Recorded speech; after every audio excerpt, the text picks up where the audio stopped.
Assalamu alaikum warahmatullahi wabarakatuh. Alhamdulillahi rabbil alamin. Assalatu wassalamu ala ashrafil anbiya'i wal mursalin wa ala alihi wa sahbihi ajma'in wa man tabi'ahum bi ihsan ila yawmiddin amma ba'd. அன்பிற்குரிய எல்லாம் வல்ல அல்லாஹ் சுப்ஹானஹு வ தஆலாவுடைய நல்லடியார்களே, தமுக மாமாகவுடைய நிர்வாகிகளே, பொறுப்பாளர்களே, உதவியாளர்களே, இப்பொழுது இந்த நேர நெருக்கடிக்கு இடையில ஒரு சில கருத்துக்களை நானும் சில விஷயங்களை பேசணும்னு வந்தேன். இருந்தாலும் பிரயோஜனமான சில செய்திகளை மட்டும் இந்த நேரத்துக்குள்ள நம்ம ஷேர் பண்ணிக்கொண்டு பின்னாடி அடுத்த முறை தனியாக பேச்சு பயிற்சிக்கு ஒரு ஃபுல் டே, ஓகே தானே? அதே போல இப்ப நம்ம சொல்லக்கூடிய இந்த சப்ஜெக்ட், அதாவது இலக்கை நோக்கி எப்படி செயல்படுறது, டைம் மேனேஜ்மெண்ட், இந்த மாதிரிப்பட்ட விஷயங்களை ஒரு இஸ்லாமிய கண்ணோட்டத்தில் எப்படி செய்ய வேண்டும் அப்படிங்கிறதுக்கு ஒரு முழு நாள். அந்த நாள்ல வேற எந்த சப்ஜெக்டும் பேசக்கூடாது. இப்படி பண்ணாதான் வேலை நடக்கும் நினைக்கிறேன் இன்ஷா அல்லாஹ். அப்ப அப்படி பண்ணுவோம். இது மொத்தமா தர்பியான்னு சொல்லி எல்லாத்தையும் செய்ய வந்தோம் வைங்க, எதையுமே ஒரு முழு தெளிவா செஞ்ச மாதிரி ஒரு சூழல் ஏற்படவில்லை. அப்போ இன்ஷா அல்லாஹ் அந்த மாதிரி செய்வோம். அல்லாஹ் அதுக்கு நமக்கு கிருபை செய்வாங்க. மூணு பகுதியா நான் சில செய்திகளை சொல்ல வேண்டும் என்று ஆசைப்பட்டேன். அதுல முதல் பகுதி என்னவென்று சொன்னால், இன்று முஸ்லிம் சமுதாயமாகிய நாம் சந்திக்கக்கூடிய பிரச்சனை. எப்படிப்பட்ட பிரச்சனை என்று சொன்னால், இப்போ 2-3 நாட்களாக மிக பரபரப்பா இருக்கக்கூடிய பிரச்சனை என்னவென்று சொன்னால், சிரியாவில் உங்களுக்கு தெரியும், ஹலப் என்று சொல்லக்கூடிய, அலப்போ என்று சொல்லக்கூடிய ஊர்ல சிறுவர்கள், குழந்தைகள், பெரியவர்கள் கணக்கு வழக்கில்லாமல் கொன்று குவித்துக் கொண்டிருக்கிறார்கள். பிளட் இஸ் ஃப்ளோயிங் என்று சொல்ற மாதிரி அங்க இருந்து சில பேர் ரிப்போர்ட் பண்றாங்க. இவங்க ஒரு கஷ்டமான சூழலை சந்திக்கிறோம். அந்த சூழலை எப்படி இருக்கு என்று வர்ணிப்பது எனது நோக்கம் இல்ல. ஒரு சூழல் இருக்குன்னு எல்லாத்துக்கும் தெரியும். சரி, நம்ம நாட்டில் வந்தீங்கன்னு சொன்னா எப்படி இருக்குது? அங்க ஒரு ஆட்சி நடைபெறுகிறது. அந்த ஆட்சியில அதாவது இஸ்லாத்தை முழுமையான முறையிலே பின்பற்ற வேண்டும் என்று ஆசைப்படக்கூடிய மக்களுக்கு நீங்க முழுமையா பின்பற்றுவது அடம்பிடிக்க கூடாது, கொஞ்சம் விட்டு கொடுத்து போவதற்கு நீங்கள் ஒத்துக்கொள்ள வேண்டும். அப்படி விட்டு கொடுத்து போவதற்கு நீங்கள் ஒத்துக்கொண்டால் நல்ல சந்தோஷமான முறையில் நம்ம வாழலாம் என்று விட்டு கொடுக்க வேண்டும் என்ற பழக்கத்தை நமக்கு பழக்குகிறார். விட்டு கொடுத்துட்டா என்ன நடக்கும்? எவ்வளவு விட்டு கொடுக்க வேண்டும் என்பதை நம்ம முடிவு செய்ய மாட்டோம். அது யார் முடிவு செய்வா? அவர்கள் முடிவு செய்வார்கள் என்பது எல்லாருக்கும் தெரிஞ்ச விஷயம். ஆகவே விட்டு கொடுக்க வேண்டும் என்ற அந்த அடிப்படையே இஸ்லாத்துக்கு ஒரு முரணான அடிப்படை என்பது நமக்கு நன்றாக தெரியும். இப்படி ஒரு சிக்கலான ஒரு சூழல் அங்கிருப்பதை பார்க்கிறோம். இதுக்கு இடையில நிறைய வெட்டு, குத்து, ரத்த ஓட்டங்கள் இதெல்லாம் நடைபெறுகிறது. முஸ்லீம்களும் பல பாதிப்பில் இருக்கிறார்கள். இப்ப அலப்பு நம்ம சொன்னோம், அலப்பு போல இந்த பிரச்சனை தான் இருக்கு. அதே போல அமெரிக்கா எப்படி இருக்குது? சரி, இங்க எல்லாம் தான் பரவாயில்லைன்னு சொல்லி அங்கே என்ன ஆகி போச்சு? அங்க புதுசா ஒருத்தன் வந்திருக்கிறான், அவன் எப்படிப்பட்ட ஆளு? அவனும் எல்லா வகையிலையும் முஸ்லீம்களுக்கு விரோதியான ஒரு சூழல் இருப்பதை பார்க்கிறோம். இப்படி ஒரு சூழல் ஏற்படுகின்ற பொழுது நமக்கு என்ன தோன்றுகிறது? நமக்கு என்ன தோணும்? சில சமயத்தில் என்ன தோணும் என்று சொன்னா, நமக்கு என்னப்பா ஒரு விடிவே கிடையாது, ஒரு இஸ்லாம்ங்கிறோம், முஸ்லீம்ங்கிறோம், பின்பற்றி வாழ்ந்து கொண்டு இருக்கிறோம், எப்ப பார்த்தாலும் ஒரே பிரச்சனையா இருக்கு. இங்க பிரச்சனை, அங்க பிரச்சனை, இது முடியும்னு பார்த்தா இன்னொரு பிரச்சனை வருது. அப்ப என்ன ஒரு விடிவு கிடையாது, இப்படியே பிரச்சனை இருந்துட்டே இருக்குமா? இப்படி என்ற ஒரு சூழல் இருப்பதை பார்க்கிறோம். அதே போல கொஞ்சம் அமைதியா நிம்மதியா நம்ம வாழ்ந்தா என்ன? சில சமயம் எப்படி தோணும்? இப்ப நம்ம ஒரு பிசினஸ் பண்ணிருப்போம் வைங்களேன், அது இப்ப இந்த டெவலப் ஆகி வருது, இந்த டைம்ல இந்த பிரச்சனை வந்துருச்சு. அப்ப நமக்கு என்ன தோணும்? சரி, இந்த பிரச்சனை வர்றது வந்துட்டு போட்டோம், நம்மளும் அல்லாஹ்வுக்காக உழைக்கலாம், பிரச்சனை இல்ல, நம்ம அல்லாஹ்வுக்காக உழைக்க மாட்டோம்னு சொல்லல. அது ஒரு 10 வருஷம் கொஞ்சம் வரப்படாது இந்த பிரச்சனை. நம்ம இப்ப கொஞ்சம் டெவலப்மெண்ட் எல்லாம் ஆயிரத்து வரக்கூடிய சமயத்துல இது வந்து டிஸ்டர்பன்ஸ் ஆகுமா? இப்படி ஒரு ஃபீலிங் இருக்கும். இது நமக்கு மட்டும் இந்த ஃபீலிங் இல்ல. ஒரு சமயத்துல ரசூல் ஸல்லல்லாஹு அலைஹி வஸல்லம் இருக்கக்கூடிய அந்த சமயத்துல சில சமயத்துல சில பேருக்கு இப்படிப்பட்ட ஃபீலிங் எல்லாம் வந்துச்சு. அப்ப நம்ம டிசைட் பண்றது இல்ல, எப்போ எது வரணும் என்று யார் முடிவு செய்யறா? நம்ம முடிவு செய்யறது இல்ல, நமக்கு நன்றாக தெரியும். அதே போல முஸ்லிம்களுக்கு எதிரிகளுக்கு இப்படி தொடர்ந்து வெற்றி கிடைச்சிட்டே இருக்கணுமா? முஸ்லிம்கள் எதிரி இங்க ஜெயிக்கிறான், அவனுக்கு அங்க வெற்றி கிடைக்குது, இங்க வெற்றி கிடைக்குது, திரும்பியும் வெற்றி கிடைக்குது, இன்னும் மேலோங்கிட்டு போறான். அப்ப இது என்ன? இது இப்படிப்பட்ட எண்ணங்கள்லாம் வருவதை பார்க்கிறோம். அதே போல இதுக்கு முன்னாடியே சில சந்தர்ப்பத்தில் நம்ம பேசி இருக்கிறோம், அச்ச உணர்வு. குறிப்பா அச்ச உணர்வுக்கு எதிராக 2-3 தடவை நம்ம கருத்து பதிவு நம் இந்த இப்படிப்பட்ட அமர்வுகளை நம்ம செஞ்சிருக்கிறோம். அது நமக்கு நன்றாக நினைவில் இருக்கிறது. அச்சப்படுவது என்பது அல்லாஹ்வை பயப்படக்கூடிய நாம் அச்சப்படுவது அல்ல. அச்சப்படுவது யாருக்கு ஃபிட், யாருக்கு பொருத்தம்? யாருக்கு பொருத்தம்? அல்லாஹ்வை பயப்படக்கூடிய நமக்கு பொருத்தமா, அல்லாஹ்வை புறக்கணிக்கக்கூடிய அவர்களுக்கு பொருத்தமா? அவர்களுக்கு தான் பொறுத்து. அல்லாஹ் இது இப்ராஹிம் அலைஹிஸ்ஸலாம் அவங்க பேசக்கூடிய விஷயத்தை பாக்குறோம். ஃபையுல் ஃபரீகைனி அஹக்கு பில் அம்ன் என்று அவங்க கேக்குறாங்க. இந்த ரெண்டு குரூப்ல யாருக்கு பாதுகாப்பு உணர்வு இருப்பதற்கு அதிகம் தகுதி இருக்கிறது? அப்கோர்ஸ் யாருக்கு தான் இருக்கு? நமக்கு தான் இருக்கு, உங்களுக்கு இல்ல. அதை அல்லாஹ் சொல்வதை பார்க்கிறோம். இப்ப என்ன விளங்க வேண்டும் என்று சொன்னால், இப்படிப்பட்ட இந்த ஒரு சிக்கலான ஒரு சூழல் தொடர்ந்து என்ன விடிவு எங்க இருக்குன்னு தெரியல, என்ன நடக்க போகுது என்று தெரியவில்லை. இப்ப நம்ம என்ன செய்ய வேண்டும் என்று சொன்னால், நம்ம எப்படி இதை பார்க்கணும், என்ன ஃபீல் பண்ணணும், நம்ம என்ன செய்யணும், இதான் நம்ம வழங்க வேண்டிய அடிப்படையான செய்தி. நம்ம உணர்வு எப்படி இருக்க வேண்டும் என்று சொன்னால், முதல்ல இப்படிப்பட்ட முறையில சோதனைகள், அதுவும் மிக கடினமான சோதனைகள் வருவது என்பது அல்லாஹ்வுடைய சுன்னத்தில் உள்ளதுதான். இது ஒரு வித்தியாசமான நடைபெறாத ஒன்று நடக்கிறதுன்னு யாரும் நினைச்சிட வேண்டாம். இது வளமையாக பல சமுதாயங்களுக்கு நடந்தது. நமது சமுதாயமும் பல சந்தர்ப்பத்தில் இப்படிப்பட்ட சூழலை கடந்து வந்திருக்கிறது. இது நடக்கக்கூடிய விஷயங்கள் தான். அல்லாஹ் ரப்பல் ஆலமீன் குர்ஆன்ல ஒரு வசனத்தில் சொல்லி காட்டுகின்றார், இது எம்சஸ்கும் கர்ஹுன் ஃபக்கத் மஸ்ஸல் கௌம கர்ஹும் மிஸ்லுஹு. உங்களுக்கு, அந்த மக்களுக்கு அல்லாஹ் ரப்பல் ஆலமீன் சொல்லி காட்டுகின்றார், உங்களுக்கு கஷ்டங்கள், சோதனைகள், சிரமங்கள் ஏற்பட்டது என்று சொன்னால், இதே மாதிரி சிரமம் மற்றவங்களுக்கு ஏற்படாத செய்திருக்கிறது, உங்களுக்கு மட்டும் ஏற்படுது என்று நீங்கள் சொல்ல முடியாது என்று சொல்லிவிட்டு, தில்கல் ஐயாமு நுதாவிலுஹா பைனன் நாஸ், இப்படிப்பட்ட முறையில் அல்லாஹ் ரப்பல் ஆலமீன் சில பேருக்கு ஏற்றம், சில பேருக்கு இரக்கம், சில பேருக்கு கஷ்டம், சில பேருக்கு நஷ்டம் என்பதை மாற்றி மாற்றி அவனுடைய இஷ்டப்படி அவன் தந்து கொண்டிருக்கிறான். இப்படிப்பட்ட ஏற்றத்தாழ்வுகள் வரும் என்பது அல்லாஹ்வுடைய சுன்னத்தில் உள்ளதுதான். எதற்காக இவ்வாறு நடைபெறுகிறது? அல்லாஹ் ரப்பல் ஆலமீன் சொல்லி காட்டுகின்றான், வலியஅலம் அல்லாஹு அல்லதீன ஆமனு, உங்களில் ஈமான் கொண்ட மக்கள், உண்மையிலேயே நம்பிக்கை உள்ள ஆள் யார்பா என்பதை தெரிந்து கொள்வதற்காகவும், வயத்தஹித மின்கும் ஷுஹதா, எவ்வளவு பியூட்டிஃபுல் பாருங்க, உங்களிலிருந்து ஷுஹதாக்களை அல்லாஹ் எடுப்பதற்கும். அப்ப ஷுஹதாக்கள் என்று சொல்லக்கூடிய ஒரு சூழல் எப்ப ஏற்படும்? எப்ப ஏற்படும்? ஷஹீது பண்ணக்கூடிய சூழல் ஏற்பட்டால் தான் ஷுஹதா ஆக முடியும். அப்ப அப்படிப்பட்ட ஒரு சூழலை ஏற்படுத்துவதன் மூலமாக உண்மையிலேயே ஈமான்ல பலம் உள்ளவர்கள் யார், உங்களின் ஷுஹதாக்கள் யார் என்பதை பார்ப்பதற்காக வல்லாஹு லா யுஹிப்புல் ஸாலிமீன், அல்லாஹ் அநியாயக்காரர்களை நேசிப்பதில்லை என்று சொல்வதை பார்க்கிறோம். இதுக்கு முன்னாடி உள்ள வசனம் என்னவென்று சொன்னால், அல்லாஹ் ரப்பல் ஆலமீன் நமக்கு முஸ்லிம்களுக்கு என்ன சொல்கின்றான் என்று சொன்னால், வலா தஹீனு வலா தஹ்ஸனு, நீங்கள் கோழையா இருக்க வேண்டாம், நீங்க பலம் இழந்து விட வேண்டாம், நிராசையாகி விட வேண்டாம், அதே போல கவலைப்பட வேண்டாம்.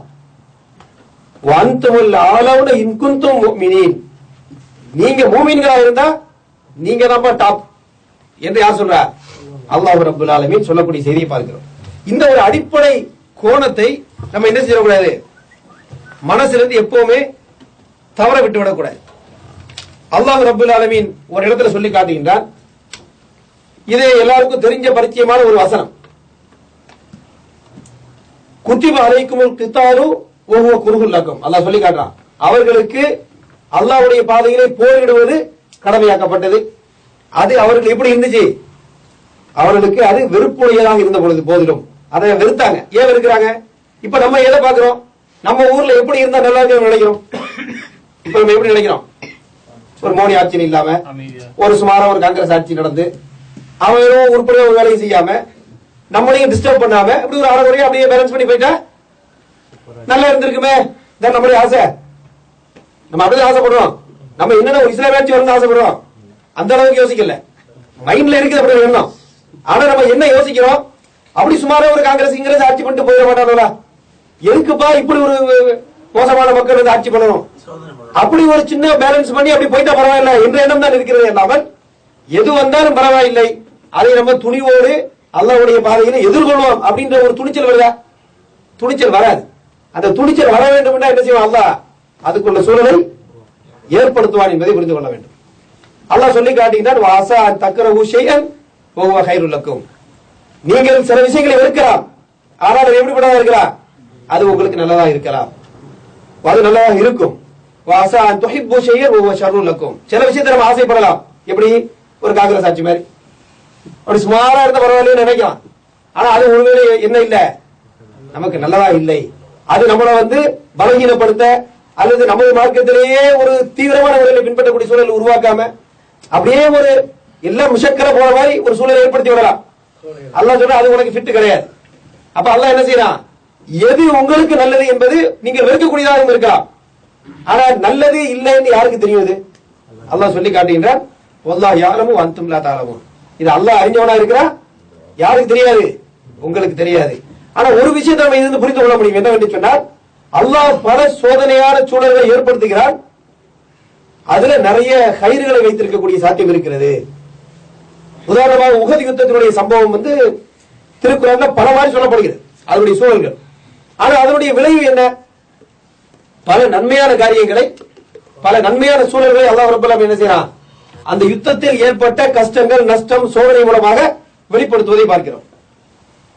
அதே போல நீங்க பாத்தீங்கன்னு சொன்னா திருக்குறள்ல சூரா கஸஸ் என்று சொல்லக்கூடிய அத்தியாயத்துல ஒரு அழகான சம்பவம் சொல்லப்படுகிறது. ஃபிரௌனை பற்றி அல்லாஹ் என்ன செய்யறான்? அந்த இடத்துல அந்த வசனத்தை வர்ணிக்கிறான். என்ன சொல்றான்? இன்ன ஃபிரௌன அலா ஃபில் அர்த். ஃபிரௌன் பூமியில எப்படி இருந்தான்? அடக்கி அதிகாரம் செய்யக்கூடிய பெரிய கொடுமைக்காரனாக, பெருமை அளிக்கக்கூடியவனாக அந்த பூமியில இருந்தான். அதாவது அப்படியே எல்லாத்துக்கும் மேல அப்படின்ற மாதிரி இருந்தான். அவனை பற்றி சொல்லப்படுகின்ற பொழுது ஒரு சமுதாயத்தில் ஒருவரை பலகீனப்படுத்தினான், மக்களுக்கு மீது ஆட்சி செலுத்தினான். அதே போல குழந்தைகளை கொள்வதை பொறுத்த வரைக்கும் அரபில யுதப்பிஹு அப்னாஅஹும், யதுபஹு அப்படின்னு சொல்லல, எதுவோட வெட்டினாங்க அர்த்தம். தப்பஹன்னு சொன்னா முபாலகன்னு சொல்லுவாங்க, ரொம்ப கொடுமையா, அதாவது கொடுமைப்படுத்தி பிள்ளைகளை எல்லாம் வெட்டி ரத்த ஆறு ஓட வைக்கக்கூடிய அப்படி சொல்லுவோம்ல, இப்படிப்பட்ட வார்த்தை பிரயோகமே தான் திருக்குறான் சொல்லு. அப்ப ஃபிரௌன் என்ன பண்ணிருக்கான்? குழந்தைகளை வெட்டின அப்படின்னு சொன்னா எப்படி மிகப்பெரிய அளவுல கொடூரம் நடைபெற்று இருக்கிறது, ரத்த ஆறு ஓட்டப்பட்டிருக்கிறது. இப்படிப்பட்ட முறையில் தான் ஃபிரௌன் இருந்திருக்கான். இப்படிப்பட்ட முறையில் அல்லாஹ் சொல்லிவிட்டு அடுத்து அல்லாஹ் சொல்லி காட்டுகின்றான். அடுத்த வசனம், முதல் வசனத்தில் என்ன சொல்லப்படுகிறது? கொடுமைக்கார ஃபிரௌன் அவன் எப்படி ரத்தத்தை ஓட்டுறான், ஒரு சமுதாயத்தை அடக்கி ஆண்டு கொண்டிருக்கிறான், அடிமைப்படுத்திக் கொண்டிருக்கிறான். அல்லாஹ் சொல்லி காட்டுகின்றான், وَنُرِيدُ أَن نَّمُنَّ عَلَى الَّذِينَ اسْتُضْعِفُوا فِي الْأَرْضِ وَنَجْعَلَهُمْ أَئِمَّةً وَنَجْعَلَهُمُ الْوَارِثِينَ என்று சொல்லி காட்டுவதை பார்க்கிறோம். அல்லாஹ் என்ன சொல்றான் அடுத்த வசனத்துல? யார் பலகீனப்படுத்தப்பட்டு வைக்கப்பட்டதோ, அந்த ஃபிரௌன் மூலமாக யார் பலகீனப்படுத்தப்பட்டார்களோ அவர்களை நாம் அந்த சமுதாயத்தினுடைய தலைவர்களாக மாற்றுவதற்கும், மேலும் அவர்களை அந்த பூமியின் வாரிசுதாரர்களாக, அதை பூமியின் சொந்தக்காரர்களாக மாற்றுவதற்காக நாம் ஆசைப்பட்டோம் என்று அல்லாஹ் சொல்வதை பாரு. அப்போ ஒரு ஃபிரௌன் மாதிரி ஒரு கொடுங்கோலன் அல்லாஹ் கொண்டு வந்து என்ன செய்வான்? ஃபிரௌன் மாதிரி ஒரு மிகப்பெரிய கொடுங்கோலன் வரலாற்றிலே அப்படி பார்க்க முடியாது. இன்னைக்கு பஷார்னு சொன்னா இதை விட பெரிய அளவுல கொடுமை செஞ்சவன் தான் ஃபிரௌன். இப்படிப்பட்ட ஒரு சூழல் வைத்து அல்லாஹ் என்ன செய்யறான்? அடிமைப்படுத்தப்பட்ட சமுதாயம் மேலோங்க வேண்டும், ஆட்சியாளர்கள் ஆக வேண்டும் என்று நாம் ஆசைப்பட்டோம். அப்ப அல்லாஹ் எப்படி செட்டிங் பண்ண பாருங்க. அப்ப நம்ம அதை யோசிக்க முடியாது. இப்ப அல்லாஹ் ரப்பல் ஆலமீன் இப்படிப்பட்ட சோதனையான சூழல்களை உருவாக்குவது நமக்கு வெறுப்பாக இருக்கலாம், நமக்கு திருப்தி இல்லாமல் இருக்கலாம். பல சந்தர்ப்பத்தில் என்ன சொல்லுவோம்? ஒரு சம்பவத்தை அல்லாஹ் சொல்லி காட்டுகின்றான். ஒரு சமயத்தில் நீங்கள் போராட வேண்டாம் என்று நாம் சொன்னோம், அப்ப போராட வேண்டும் என்று சில மக்கள் ஆசைப்பட்டார். போராடுங்கள் என்று கட்டளை வந்த பொழுது ஏன் இப்ப போராடுறீங்க? லிம கத்தப்த அலையினல் கிதால், எதுக்கு ஏன் எங்க மேல கிதால் இப்ப சொல்லப்பட்டது, கொஞ்சம் லேட் பண்ணக்கூடாதா என்று அந்த மக்கள் கேட்கிறார். அப்ப அல்லாஹ் சொல்லி காட்டுகின்றான், இந்த உலக வாழ்க்கையின் இன்பங்கள் ரொம்ப அற்பமானது என்பதை தெரிந்து கொள்ளுங்கள். அந்த வசனம் பதில் அல்லாஹ் சொல்லி காட்டுறான். நீ எதுக்கு லேட் பண்ணணுங்க? எதுக்கு லேட் பண்ண வேண்டும்? கொஞ்சம் அமைதியா இருந்துட்டு போறோமே, பிறகு சண்டை போடலாமே என்று ஆசை. அல்லாஹ் சொல்ற இந்த உலக துனியாவில் என்னது? அற்பமான விஷயங்கள் தான். துனியாவுக்காக நீங்க எதை விட்டுறாதீங்க, மறுமையை விட முடியாது. அப்ப மறுமையை நோக்கி விரைந்து போகக்கூடிய ஒரு சூழலை அல்லாஹ் ரப்பல் ஆலமீன் நம்ம நினைச்ச மாதிரி ஏற்படுத்துவதில்லை, அவன் இஷ்டப்படி ஏற்படுத்துவான். அப்படி வரும்பொழுது நம்ம என்ன செய்யணும்? அதை பயன்படுத்தி எதிர்கொள்ளக்கூடிய அந்த அடிப்படையிலே நம்மை சித்தப்படுத்திக் கொள்ள வேண்டும். அப்படி யோசித்து பார்க்க வேண்டும். அதை விட்டுட்டு என்ன செஞ்சக்கூடாது? இது ஒரு பலகீனமான சூழலை நோக்கி நம்மளை கொண்டு போயிடக்கூடாது, நிராசையான சூழலை நோக்கி கொண்டு போகக்கூடாது. அது ஒரு ஈமானுடைய பண்பு இல்லை என்பதை நாம் அனைவரும் தெளிவாக தெரிந்து வைத்திருக்கிறோம். இன்னைக்குள்ள சூழலும் அப்படிதான் இருக்கு. முஸ்லிம்களை பாத்தீங்கன்னு சொன்னா இப்படிப்பட்ட கஷ்டமான சூழல் ஏற்படுவது உண்மையிலேயே நம்மளை பலப்படுத்துகிறது. இதான் இஸ்லாத்துடைய ஸ்பெஷல். நம்மளை பலகீனப்படுத்துதா? இது படுத்தல. பலகீனமா இருந்த ஆட்கள் கூட என்ன நினைப்பாங்க, சரி அப்ப நம்ம இனிமே துணிஞ்சு இஸ்லாத்தை பின்பற்றுதல் ஆக வேண்டும் போல தெரியுது, இப்படியே போக முடியாது, இவங்க இதுக்கு மேல நம்மள அடக்குமுறை செய்தார்கள் என்று சொன்னால் நம்ம தெளிவா இஸ்லாத்துக்காக நம்மால் முடிந்த தியாகத்தை செய்ய வேண்டும் என்ற உணர்வு ஏற்படுதா இல்லையா? ஆமாவா இல்லையா? சத்தமா சொல்லுங்க. ஏற்படுகிறது. இந்த மாதிரி செட்டிங் யார் கிரியேட் பண்றா? யார் உருவாக்குறா? அல்லாஹ் ரப்பல் ஆலமீன் உருவாக்குறான். அப்ப இது ஒரு முக்கியமான ஒரு சம்பவம். அடுத்து நீங்க பாத்தீங்கன்னு சொன்னா இந்த மாதிரிப்பட்ட சூழல்கள் நமக்கு ஒரு சில முடிவுகளை தர வேண்டும். அது என்னவென்று சொன்னால், பல சந்தர்ப்பத்தில் நம்ம என்ன செய்வோம், ஏன் இப்படி வந்துருச்சு இதை அனலைஸ் பண்ணி கொண்டு இருப்போம். இப்படி வந்துருச்சு, இது இப்படி இருந்தா அப்படி பரவாயில்லையே, அப்படி இருந்தா இப்படி பரவாயில்லையே, இப்படி யோசிப்போம். ஆனா என்ன யோசிக்க வேண்டும் என்று சொன்னால், இந்த சூழலில் நாம் என்ன செய்ய வேண்டும், என்ன யோசிக்கணும். இப்ப இந்த சூழலை நாம் எப்படி எதிர்கொள்ள வேண்டும், எப்படி எதிர்கொள்ளணும் சொல்லுங்க. மனதளவில் எப்படி எதிர்கொள்ள வேண்டும் இந்த சூழலை சொல்லுங்க, நீங்க சொல்லுங்க. தைரியமாக. அது மட்டும் இல்லாம என்ன விளங்கணும், நமக்கு விருப்பான ஒன்றை அல்லாஹ் நம் மீது சாட்டினாலும் அது என்ன இருக்கலாம், பெரிய கயிறு இருக்கலாம். ஒரு 20 வருஷம் கழிச்சு நம்ம என்ன சொல்லுவோம், 2016-15 அந்த பீரியட்ல இந்த மோடி பஷார் பெரும்பாலும் ஆட்சியில நடந்தது, அல்லாஹ் அது மூலமா இவ்வளவு பெரிய வெற்றியை கொடுத்தா பாருங்க அப்படின்னு 20 வருஷம் கழிச்சு பேசலாம், வாய்ப்பு இருக்கிறது. அப்ப அப்படிப்பட்ட ஒரு நல்ல சூழல் ஏற்படும், அப்படி அல்லாஹ் ஈஸியா பல தடவை மாற்றி காட்டி இருக்கிறான் என்பதை நம்ம உறுதியா நம்பணும்.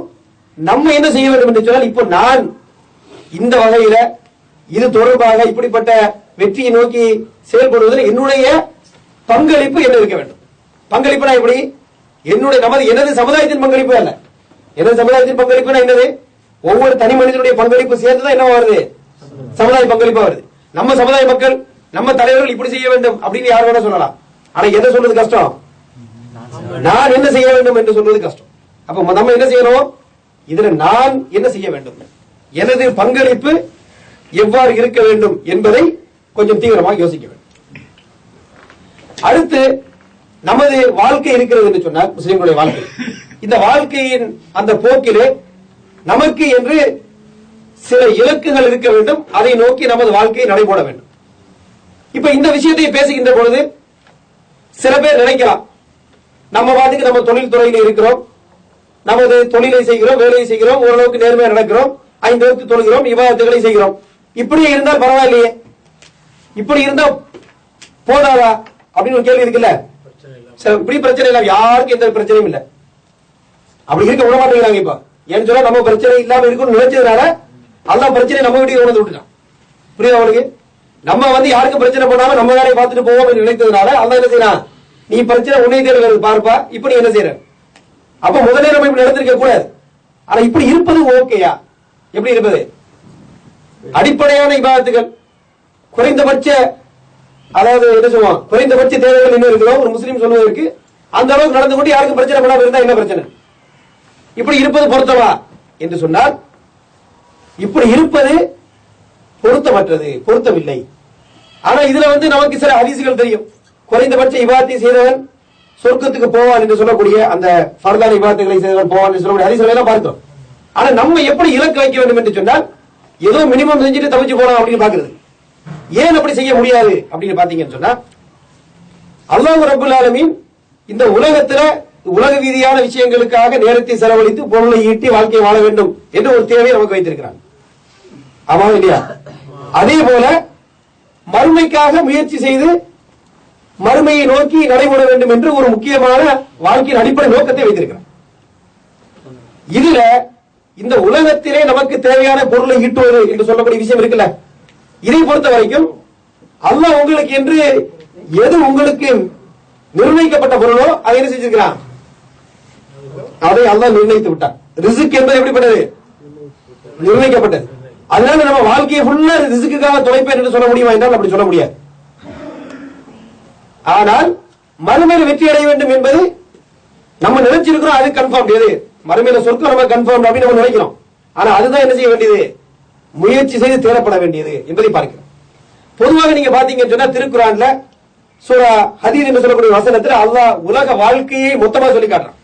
இந்த உலக வாழ்க்கை எப்படிப்பட்டது, அது விளையாட்டு, கேளிக்கை, அதே போல ஜீனத், அழகு, அதே போல ஒருவருக்கு ஒருவர் போட்டி போடுவது, எதுக்கு, பெருமை அடிப்பதுல, செல்வத்தை சேர்ப்பதுல, குழந்தையை பெருக்குவதில், இதுதான் இந்த உலக வாழ்க்கை.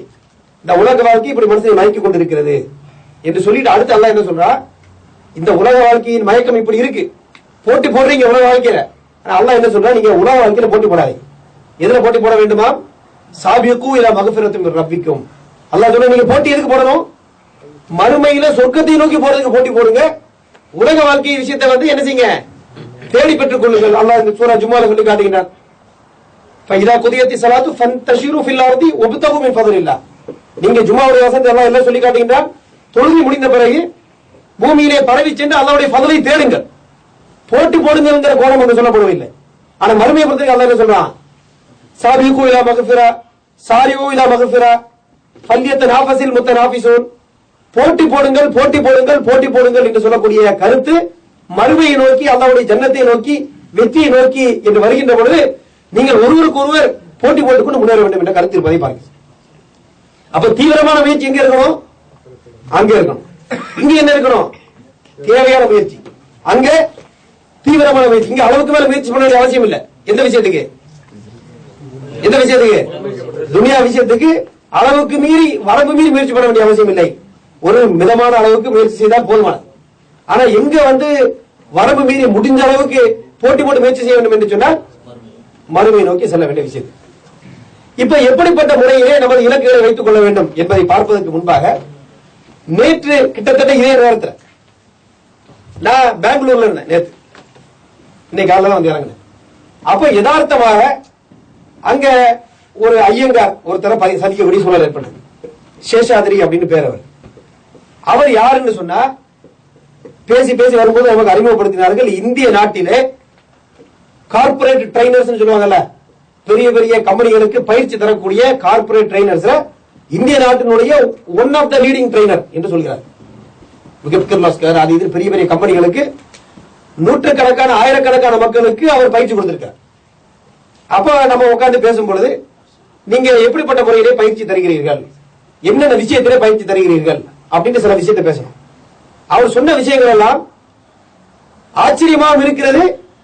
நம்ம எவ்வளவு சில முக்கியமான சில விஷயங்களில் எவ்வளவு கவனக்குறைவாக நாம் இருக்கிறோம் என்பதும் தெரிகிறது. அது மட்டும் இல்லாமல் ஒரு வகையில் ஒரு பரிதாபத்தையும் ஏற்படுத்துகிறது. அது எப்படின்னு பாருங்க.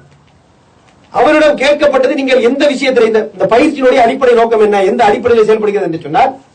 வெளிநாட்டு பயிற்சி கார்னகி என்டோமென்ட் ஒன்று இருக்கு. அதே மாதிரி ஸ்டீவன் கோவே என்று சொல்லக்கூடிய ஒரு செட்டப் இருக்கு. 7 habits, 8 habit, first thing first, இப்படி பல மாதிரி விஷயம் இருக்கு. இப்படிப்பட்ட வெஸ்டர்ன் மேற்கத்திய நாட்டு அடிப்படையில் உள்ள சில பயிற்சிகள், அதை எடுத்து வந்து இந்திய வேதங்கள் இருக்குல்ல, வேதத்திலிருந்து கிடைக்கக்கூடிய சில ஞானங்கள், அதை வைத்து அப்படி மிக்ஸ் பண்ணி பயிற்சி கொடுக்கிறேன் என்று சொன்னார். பயிற்சியில் என்ன மாடியூல் எல்லாம் இருக்கிறது, மாடியூல் என்னென்ன இருக்குன்னு சொன்னா, முதல்ல வாழ்க்கை நோக்கம் என்ன, லைஃப் உடைய இலக்கு, இலக்கை நிர்ணயிப்பது. இலக்கை எப்படி நிர்ணயிப்பீர்கள்? நம்ம என்ன எதிர்பார்ப்போம்? அந்த அவங்க எப்படி இலக்கை நிர்ணயிப்பார்கள் நினைக்கிறீங்க? ஒரு ஆள்கிட்ட போனா உங்க இலக்கு என்னன்னு கேட்டா எப்படி நிர்ணயிக்க சொல்லுவாங்க நினைக்கிறீங்க? சொல்லுங்க பாப்போம். கேள்வி ஃபர்ஸ்ட் புரிஞ்சுதா? என்ன ஆகணும்னு சொன்னா எப்படிப்பட்ட முறையில் பதில் சொல்லிருப்பாங்க மக்கள்? அப்படிதானே? நான் என்ன சாதிக்க வேண்டும், எனக்கு என்ன கிடைக்க வேண்டும், இப்படித்தானே இலக்கு வச்சிருப்பாங்க நினைக்கிறீங்க? அதுக்கு தானே பயிற்சி கொடுத்துருப்பாங்க நினைக்கிறீங்க? நம்ம என்ன நினைக்கிறோம்? நான் என்ன ஆக வேண்டும், நான் என்ன சாதிக்க வேண்டும், இதுதான் மக்கள் இலக்குன்னு சொல்லியிருப்பாங்க. அப்படி இலக்கு வைக்க வேண்டும் பயிற்சி கொடுத்திருப்பார்கள் தான் நினைக்கிறோம். ஆனா ஆச்சரியம் என்ன, அப்படி இல்ல. அவர் இலக்கு வைக்கிறது. இலக்கு எப்படி வைக்க வேண்டும் என்றால், நான் என்ன கான்ட்ரிபியூஷன் செய்ய வேண்டும், இப்படிதான் இலக்கு சொல்லணும். மாவட்டம் எப்படி? Step number 1, what I am going to contribute. எதுக்கு? ஃபர்ஸ்ட் டு மை ப்ரொஃபஷன், என்னுடைய தொழில் துறைக்கு நான் என்ன பங்களிப்பு செய்ய போகிறேன். இலக்கு இப்படிதான் வைக்கணும். வேற மாதிரி இலக்கு சொன்னா அக்செப்ட் கிடையாது. எப்படி பயிற்சி கொடுக்குறான்னு பாருங்க. இரண்டாவது, என்னுடைய சமுதாயத்திற்கு நான் என்ன பங்களிப்பு செய்ய போகிறேன், இது இலக்கு, இரண்டாவது இலக்கு. அதே போல என்னுடைய குடும்பத்திற்கு என்ன பங்களிப்பு செய்ய போகிறேன், அதே போல எனக்கு என்ன பங்களிப்பு. இலக்கெல்லாம் என்னது? What I am going to contribute. Contribute பண்ண, பங்களிச்சு ஆட்டோமேட்டிக் என்ன வரும் உங்களுக்கு? தொழில் துறையிலும் வெற்றி அடையலாம், சமுதாயத்தில் எல்லாத்துக்கும் வெற்றி இருக்கு. ஆனா இலக்கு எப்படி வைக்கணும்? நான் என்ன பங்களிப்பை செய்கிறேன். இது யார் வைக்கிற இலக்கு? வேதத்தின் அடிப்படையில் ஒரு சேஷாதிரி சொல்லி தரக்கூடிய பயிற்சி. பாருங்க, இது ஒரு வேலை முடிஞ்சா இலக்கு வச்ச பிறகு எப்படி பயிற்சி என்று சொன்னால், அதுல பல பல வகை, அது பேசுறதுக்கு நேரம் இல்ல. நான் 1-2 பிட்டு மட்டும் சொல்றேன். இன்னொரு சந்தர்ப்பத்தில் அதுல இருந்து வேற சில விஷயங்களை பேசணும். அதற்கு பிறகு என்னவென்று சொன்னால், பயிற்சியில வந்த பிறகு ஒரு சில விஷயங்கள், அதாவது தன்னுடைய பலகீனம் என்ன, பலம் என்ன, பலமே, அந்த ட்ரெடிஷனலான சில விஷயங்கள் இருக்கு அந்த பயிற்சியில். அதே போல நேரத்தை எப்படி நிர்ணயிக்க வேண்டும், எப்படி செயல்பட வேண்டும் என்று சில பயிற்சிகள். அதே போல ரிலேஷன்ஷிப், நீங்க ஒரு மனிதன் பேசினா எப்படி அவனை கன்வின்ஸ் பண்ண மாதிரி பேசுறது, கன்வின்ஸ் பண்ண விஷயத்தை செயல்பட வைக்கிறதுக்கு எப்படி பேசுறது, இந்த ரெண்டு டிஃபரன்ஸ் புரியுதா உங்களுக்கு? ஒரு விஷயத்தை ஒருவனை ஏற்றுக்கொள்ள வைப்பதற்கு எப்படி பேசணும், இரண்டாவது என்னது ஏற்றுக்கொள்ள வைத்ததில் அவன் செயல்படுவதற்கு எப்படி பேசணும். ஸ்டெப் பாருங்க, எப்படி பாருங்க அனாலிசிஸ். அப்படின்னா அவர் ஒரு இது ஸ்லோகன் வச்சிருக்காரு, knowing is not doing, doing is doing. அப்படி அப்படின்னா புரிஞ்சது என்னன்னு, ஒரு விஷயம் இப்படிதான் செய்யணும் என்று தெரிவது செயல்பட்டதா ஆகாது, செயல்படுவதுதான் செயல்பட்டதாக கருதப்படும். இதான் அவருடைய மெயின் ஸ்லோகன். அதனால ஆக்ஷன் இருக்கணும். பேசிட்டு புரிஞ்சிட்டுன்னு சொல்லிட்டு போனா மீனிங் கிடையாது, புரிஞ்சா மீனிங்கே இல்லாங்க, செயல்பட்டா மட்டும்தான் என்னது அர்த்தம். யாஜா இப்படி பல கோணங்கள் அதில் சொல்லப்பட்டு வந்தது. அதுல ஒரு முக்கியமான கோணம் என்ன சொன்னா, நான் முதல்ல பேசுறேன், நான் ஒரு விஷயத்தை சொல்லல, சில விஷயத்தை எங்கே சொல்றேன்னு சொன்னா, டெய்லி நைட்டு இதை பயிற்சி கொடுக்கக்கூடிய ஆள்கிட்ட நைட்டு உட்காந்து முகாசபா பண்ணணுமா தெரியுமா? டெய்லி நைட்டு உட்காந்து நம்ம இன்னைக்கு என்ன செஞ்சோம், யார்கிட்டயா தவறான வார்த்தை பேசணுமா, நம்ம எதையெல்லாம் செய்வோம் என்று முடிவு எடுத்தோமே அதுக்கு மீறி நான் செஞ்சிருக்கிறேன், இதெல்லாம் நைட்டு உட்காந்து பார்க்கணுமா, பார்த்துட்டு தான் பண்ணணும். இது யார் கொடுக்குற பயிற்சின்னு பாருங்க. இது எங்க இப்ப எனக்கே என்னப்பா இன்னும் நடக்குது நாட்டுல பயிற்சி. அதுக்கு பிறகு 2 மாசம் கழிச்சு இவங்க போய் அவங்கள்ட்ட டெய்லி நைட்டு முகாசபா நீ பண்ணியா இல்லையா அப்படின்னு இவர் அவங்கள செக்கி, இது ஒரு பயிற்சி. 2 மாசம் கழிச்சு பயிற்சி முடிஞ்ச பிறகு 2 மாசத்துக்கு அப்புறம் போய் சொல்லிருப்பாங்கல்ல, நான் டெய்லி காலைல குரான் ஓதுவேன், நம்ம ஆட்கள் சொல்லியிருந்தா 2 மாசம் கழிச்சு போய் நீ ஓதுனியா டெய்லி காலையில செக்கிங் பண்றது. இப்ப நான் என்ன சொல்ல வரேன்னு சொன்னா, இது யார் கொடுக்கிற பயிற்சி? ஒரு முஸ்லீம் இல்லாத, இஸ்லாமிய அடிப்படை இல்லாத ஏதோ ஒரு கோணத்துல அப்படி இருக்கக்கூடிய ஒரு சிந்தனை உள்ள மக்கள் எந்த அளவுக்கு ஒரு எத்திக்கலா இந்த மாதிரிப்பட்ட ஒரு நல்ல எண்ணத்தை வரவேற்று சமுதாயத்திற்கு பங்களிக்க வேண்டும் என்ற கோணத்துல அவங்களுடைய கருத்தை அவங்க என்ன செய்யறாங்க, பயிற்சிகள் மூலமாக தந்து இதன் மூலம் பல பேர் வெற்றி அடைந்திருக்கிறார்கள், பெரிய அளவில் சக்சஸ்ஃபுல் வெற்றிகரமாக வந்திருக்கிறாங்க என்று சொல்லக்கூடிய கருத்தை பாருங்க. அப்ப எவ்வளவு வெற்றிடம் மக்கள் மத்தியில் இருப்பாங்க. அப்படி வெற்றிடம் இருப்பதாலதான் நம்மளை விட எவ்வளவோ அடிப்படை குறைவா இருக்கக்கூடிய மக்கள் போய் மக்களுக்கு பயிற்சியை கொடுத்தா கூட அது அவங்களுக்கு மகிழ்ச்சியாக ஏற்றுக்கொள்ளக்கூடிய அளவில் இருக்கு. என்ன காரணம்? மக்கள்கிட்ட அந்த அளவுக்கு தேவை இருக்குது. 2வது காரணம் என்னது, நம்ம இந்த மாதிரிப்பட்ட நம்ம பயிற்சி அங்க யார்ட்டையுமே சொல்லல. அப்ப நம்ம பண்ணாட்டி யார் செய்வா? போலி டாக்டர் வேலை செய்ய மாட்டாங்க தான். இது ஒரிஜினல் டாக்டர் டியூட்டி செய்யலன்னு சொன்னா சமுதாயத்துக்கு வைத்தியம் யார் பாப்பா? போலி டாக்டர் பாப்பான். அப்ப போலி டாக்டர் சமுதாயத்தை வைத்தியம் பார்க்காங்கிறதுக்கு ஒரிஜினல் டாக்டர் குறை சொல்ல முடியுமா? அவரை குறை சொல்ல முடியாது. ஏன் குறை சொல்ல முடியாது? ஏன்னா நீ உன் வேலையை செய்யற, போலி டாக்டர் வேலையை பார்க்கறான். எந்த அளவுக்கு நம்ம சமுதாயத்துடைய நிலைமை இருக்கு? டாக்டருக்கு சொல்லல என்ன செய்வாரு? போலி டாக்டர் வைத்தியம் பார்க்க போவார். இப்ப நம்ம வைத்தியம் எடுப்போம், இப்ப சேசாதிட்ட போய் பயிற்சி எடுப்போம். ஏன்னா போலி டாக்டர் தான் நம்ம ஒரிஜினல் டாக்டர் போல இருக்கு. இதான் யதார்த்தம். அதே போல இன்னும் 1-2 பெட்டி என்ன சொன்னார். அவர் சொன்னார், இந்த வீட்டுல அவருடைய வீட்டுல 1990 96 நாளை சொல்லி அன்னையிலிருந்து இன்று வரைக்கும் டெய்லி திங்கட்கிழமை சாயங்காலம் 4 மணில இருந்து 6 மணி வரைக்கும் வேதத்தினுடைய தப்சீர் கிளாஸ் நடக்குது. அவங்க தப்சீர் தொடர்ந்து 20 வருஷங்கள் தொடர்ந்து தப்சீர் கிளாஸ் நடக்குது. நம்ம குர்ஆன் தப்சீர் கிளாஸ் நடத்தல மாதிரி ஒரு பேச்சு. அப்ப இங்க என்ன முக்கியமான விஷயம் என்ன சொன்னால், அவர் சொன்னார் ஒரு நல்ல கருத்து, நல்லா கவனிச்சுக்கிறீங்க. மேற்கத்திய அடிப்படையில் வரக்கூடிய பயிற்சிகள்ல அந்த ரூஹானியத் இல்லையாமா, அந்த ஸ்பிரிச்சுவல் காம்பனன்ட் இல்ல என்று அவர் வேதத்தினுடைய அடிப்படை கொண்டு வந்தார். அப்ப நம்ம பார்வையில இவருடைய பயிற்சியில என்ன இல்ல, என்ன இல்ல சொல்லுங்க பாப்போம். என்ன இல்ல? உண்மை இல்லை. அதே போல அந்த அடிப்படையான அந்த இறை நம்பிக்கை மூலமாக வரக்கூடிய அடிப்படையான கோட்பாடு மிஸ்ஸிங். அல்லாஹ் அழகா குர்ஆன்ல சொல்லி காட்டுவான். இதை நம்ம செய்வதற்கு ஏன் மோர் டிசர்விங் என்று சொன்னால் அல்லாஹ் சொல்லி காட்டுவான், தர்ஜூன லில்லாஹி மா லா யர்ஜூன். அவங்க அல்லாஹ்ட்ட எதை எதிர்பார்க்கல அதை நீங்க எதிர்பார்க்கறீங்க. ஆனா எதிர்பார்த்து நம்ம என்ன செய்யல, நோயிங் வித்தவுட் டூயிங் உட்கார்ந்துருக்கோம். அவன் வித்தவுட் நோயிங் டூயிங் போயிட்டு இருக்கான். டூயிங்ல போக்கஸ் பண்றான், ஆனா நோயிங் என்ன இல்ல, அடிப்படையில் குளறுபடி இருக்கிறது. நம்ம அடிப்படை தெளிவா இருக்கிறது, எந்த ஆக்ஷனும் இல்லாம இருக்கிறோம் பார்க்கிறோம். அதை ஒரு அறிஞர் சொல்லி காட்டுவார். நம்ம சிராத்துல் முஸ்தகீம் சொல்லக்கூடிய நேரான பாதையில அவர் சொல்றார், you are dead in the right path, they are very active in the wrong path. அப்படி ஃபுல் ஆக்ஷன் இருக்கு எங்க, ராங் டைரக்ஷன்ல. ரைட் டைரக்ஷன்ல மக்கள் எல்லாம் எப்படி இருக்காங்க, எல்லாம் டெட், ஆக்ஷன் இல்லாம இருக்கிறாங்க. ஆக்ஷன் எங்க இருக்கணும், இங்க இருக்கணும். செத்தவன் எங்க இருக்கணும், அங்க இருக்கணும். புரியுதா உங்களுக்கு? இதான் நிலைமை. அப்ப நம்ம என்ன செய்ய வேண்டும் என்று சொன்னால், நமது லைஃப்ல தனிப்பட்ட முறையில இது எதுக்கு இந்த விஷயத்தை சொல்ல வந்தேன் என்று சொன்னால், எப்படி அந்த சைடுல உள்ள மக்கள், ஒரு சில மக்கள் அவங்களுடைய வாழ்க்கையை இதற்காக தியாகம் செய்து இந்த விஷயத்தை செலவழிக்கிறாங்க பாரு. நம்ம என்ன செய்ய வேண்டியிருக்குது, இதெல்லாம் நமக்கு ஒரு உத்வேகத்தை தரணும். என்னப்பா நீயே செய்யறான்னு சொன்னா நம்ம என்ன செய்யணும், நம்ம டெய்லி முகாசபா செஞ்சு டெய்லி மார்க்க விஷய பிரச்சாரங்களை பண்ணி நமக்குன்னு சில இலக்குகளை வகுத்து அந்த அடிப்படையில் பயிற்சிகளை தந்து பயிற்சிகளை பெற்று பெரிய அளவில் போகணும். அப்படித்தானே? அந்த அளவுக்கு நம்ம செஞ்சிருக்க வேண்டும். எவன் எவனோ செய்யறான் முகாசபா. அதை கேட்டு உண்மையில ஆச்சரியமா இருந்தது. டெய்லி முகாசபா பண்ணணுமா பாருங்க, நமக்கு சொல்லி தரப்பட்டது. அப்படித்தானே? மூலமா அறிவிக்கக்கூடிய ஹாசிபு அன்புசக்கும் அல்லது ஹாசிபு கபலன் துஹாசபு என்ற மாதிரி சொல்லக்கூடிய செய்திகளை பார்க்கிறோம். அப்ப இந்த கருத்துக்களை புரிந்து கொள்ள வேண்டும். இப்ப நம்ம என்ன செய்ய வேண்டும் என்று சொன்னால், எனக்கு இலக்கை நான் எப்படி நிர்ணயிக்க வேண்டும்? இலக்கை நிர்ணயிப்பதற்கு சில அடிப்படைகள் இருக்கின்றன. என்னவென்று சொன்னால், இலக்கை நிர்ணயிப்பதற்கு சில அடிப்படைகள் இருக்கிறது. ஒண்ணு என்ன, உங்களுக்கு என்று தனிப்பட்ட சில திறமைகள் இருக்கும். இருக்க தனிப்பட்ட திறமை இருக்கா இல்லையான்னு தெரியுமா உங்களுக்கு? யார் யாருக்கு என்னென்ன தனிப்பட்ட திறமை இருக்கிறது உங்களுக்கு தெரியுமா? ஆமாவா இல்லையா? தெரியாதா?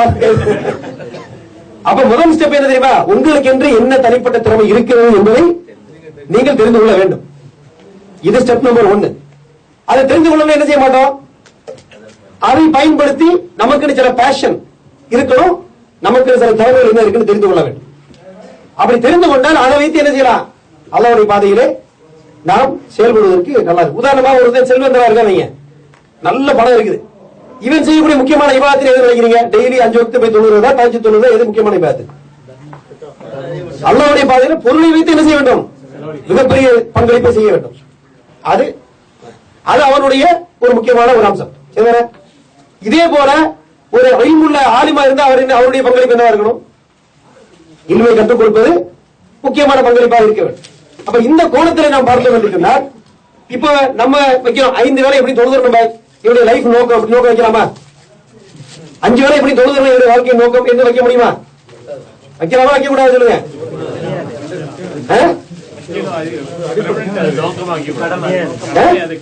நோக்கம் வைக்க முடியாது. 5 வக்து தொழலன்னா லிஸ்ட்லயே கிடையாது. இது என்ன நோக்கம்? நோக்கம் எப்படி வைக்கணும்? 5 வக்து தொழுகை அப்படியே முழு குஷுவோட தொழுவேன்னு நோக்கம் வைக்கலாம். ஜமாத்து ஒரு செகண்ட் மிஸ் பண்ணாம பிடிப்பேன்னு நோக்கம் வைக்கலாம். 5 வக்து தொழுவேன்னு நோக்கம் வைக்க முடியாது.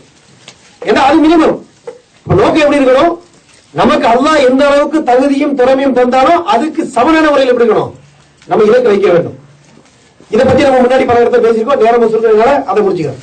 இன்னொரு முக்கியமான அம்சம் என்னவென்று சொன்னால், இலக்கு நம்ம நீங்க அடுத்த தடவை வரும்போது அல்லது நீங்களே தனிப்பட்ட முறையில யோசிச்சு பாருங்க. அவன் எவ்வளவு யோசிச்சிருக்கேன் நைட்ல உட்காந்து நம்ம யோசிச்சு நம்ம தான் யோசிக்கணும் சொல்லப்படலாம். நைட்ல உட்காந்து யோசிச்சு எனக்கு என்ன ஸ்பெஷல் நான் கான்ட்ரிபியூஷன் பண்ணலாம், எனக்கு என்ன ஸ்பெஷலான திறமை இருக்குது, எந்த வகையில நான் மார்க்கெட்டுக்கு ஸ்பெஷலா என்னுடைய பங்களிப்பை கொடுக்க முடியும், அல்லாஹ் எந்த திறமைக்காக என்ன கேள்வி கேட்பானோ அப்படின்னு நம்ம யோசிச்சு அதை கொஞ்சம் ஒரு அலைன்மெண்ட் பண்ணிக்கிறோம். அப்புறம் நமக்கு சில இலக்குகளை வைத்துக் கொள்ள வேண்டும். நான் இதை சாதிக்கணும், அதை சாதிக்கணும். இந்த இலக்கு இன்னொரு விஷயம் இலக்கு என்ன நம்ம சூழல், இன்னைக்கு இருக்கக்கூடிய சமுதாய அரசியல் சூழலும் என்ன செய்யும்? நமக்கு சில இலக்குகளை முக்கியமான இலக்காக தரும். இதையும் நாம் முடிவு செய்து கொள்ள வேண்டும். அடுத்து இன்னொரு விஷயம், ஒரு இலக்கை ஏன் அடைய முடியவில்லை என்று சொன்னால் மக்கள் என்ன சொல்லுவாங்க? பொதுவா நேரம் இல்ல, டைம் இல்ல, இதுக்கெல்லாம் எங்க டைம் இருக்கு? டைம் எங்க வரும்? டைம் எங்க இருக்குது? இருக்கிற டைம்ல இருந்தா எடுக்க முடியும். டைம் 24 மணி நேரத்துக்கு மேல ஒரு 30 மணி நேரம் தான் ஒர்க் ஆகுமா? 24 மணி நேரத்துக்கு பதிலா 30 மணி நேரம் தான் சரி வருமா? பத்தாது இல்ல, பத்தாது நமக்கு. அப்ப இருக்கிற 24 மணி நேரத்துல தான் நேரத்தை எடுக்க வேண்டி இருக்கிறது. அதுவும் மட்டும் இல்லாமல் வாழ்நாளை பொறுத்த வரைக்கும் அல்லாஹ் என்ன சொல்லி காட்டினான்னு சொன்னார், அல்லாஹ் உங்களை படைக்கின்ற பொழுது பலகீனமாக படைத்தான். அதுக்கு பிறகு அல்லாஹ் என்ன செஞ்சான்? உங்களை முதல்ல படைக்கும் போது பலகீனமாக படைத்தான். அடுத்து அல்லாஹ் என்ன செஞ்சான்? பலம் பலகீனத்தை பத்தி பேசுங்க. குர்ஆன்ல ஒரு வசனம் இருக்குது, அல்லாஹ் உங்களை பலகீனமாக படைத்தான், பிறகு உங்களை பலமுள்ளவர்களாக ஆக்கினான், மீண்டும் உங்களை என்ன செய்வான்? பலகீனமாக ஆக்குவான். அப்ப நம்ம வேலை செய்யறது எப்ப செய்யணும்? பலமா இருக்கும்போது வேலை செய்யணும். நம்ம எப்படி பிளான் பண்ணுவோம்? எல்லாம் சம்பாதிச்சு முடிச்சு ரிட்டையர் ஆகும்போது இன்ஷா அல்லாஹ் ஃபுல் டைம் நான் மார்க்கெட்டுக்கு தான். அப்போ செயல்படக்கூடிய சமயத்துல நான் மார்க்கெட்டுக்கு செயல்பட மாட்டேன், நான் செயலிழந்து போகும்போது முழுக்க மார்க்கெட்டுக்கு செயல்படுவேன் என்று சொன்ன மாதிரி அர்த்தம். அப்ப எப்ப செயல்பட வேண்டும் என்று சொன்னால், எப்ப முழு குவத்தில் இருக்கிறோமோ அப்பதான் என்ன செய்யணும்? நம்ம செயல்படுவதற்கு திட்டம் தீட்ட வேண்டுமே இல்லாமல், நம்ம எப்ப செயலிழந்து போயிருப்போமோ அப்ப என்ன செய்யக்கூடாது? செயல்படுவேன் என்று திட்டம் போடக்கூடாது. அது சரியான வழிமுறை இல்ல. ஆகவே நமது வாழ்நாளில் அடிப்படையிலையும் நம்ம இந்த காலகட்டத்தை இப்ப ஆல்ரெடி லேட் ஆயிடுச்சு, நிறைய பேருக்கு பலம் டைம் தாண்டி பலகீனத்தை இப்படிக்கிட்டு இருக்கோம். இருந்தாலும் பரவாயில்ல, அந்த பார்டர்ல போய் பிடிச்சிடலாம். சரிதானே? இங்க ஒரு சில சிறுவர்கள் இருக்கிறாங்க, அவங்களும் பரவாயில்ல, பலத்தை நோக்கி வந்துட்டு இருக்காங்க. நம்ம எல்லாம் பலகீனத்தை நோக்கி போய்கிட்டு இருக்கோம். இந்த கடைசி காலத்திலேயாவது என்ன செய்யணும்? கொஞ்சம் பிடிச்சி நம்ம செய்ய வேண்டிய காரியங்களை கொஞ்சம் செய்வதற்கு முயற்சி செய்ய வேண்டும். அதே போல கொஞ்சம் கொஞ்சமாக செய்யக்கூடிய காரியங்கள், டெய்லி ஒரு குர்ஆன் வசனம் ஓதுவதா இருந்தாலும் என்ன செய்யலாம், தொடர்ந்து ஓதினால் மிகப்பெரிய எஃபெக்ட் பார்க்கலாம். கொஞ்சம் கொஞ்சமாக இருந்தாலும். இதுக்கு ஹதீஸுடைய விளக்கத்தை நாம் பார்க்கிறோம். ஒரு அறிஞரை பற்றி சொல்லுவார்கள், இன்றைக்கு மிகப்பெரிய காரியாக கருதப்படுகிறார் ஒரு அறிஞர், ஒரு எஜிப்சியன் நாட்டை சேர்ந்த, பேர் சரியா ஞாபகம், பேர் நான் சொல்லி சொல்றேன் பாருங்க. டாக்டர், ஒரு டாக்டர், அவர் பேர் ஞாபகம் இருக்கா? இல்ல இல்ல, அவர் வந்து பீடியாட்ரிஷியன், அதாவது குழந்தை நல மருத்துவ துறையில டாக்டர். சாதாரண எம்பிபிஎஸ் டாக்டர் இல்ல, பிஹெச்டி டாக்டர், எஜிப்சியன் நாட்டை சார்ந்தவர். அவர் சொன்னார், எனக்கு குர்ஆனை மனனம் செய்ய வேண்டும் என்று ஷேக் இஸ்மாயில் என்று சொல்லக்கூடிய ஒரு காரி ஒருத்தர் இருக்கிறார் எகிப்துல, ஃபேமஸ். அவர்கிட்ட போய் பேசுறாரு.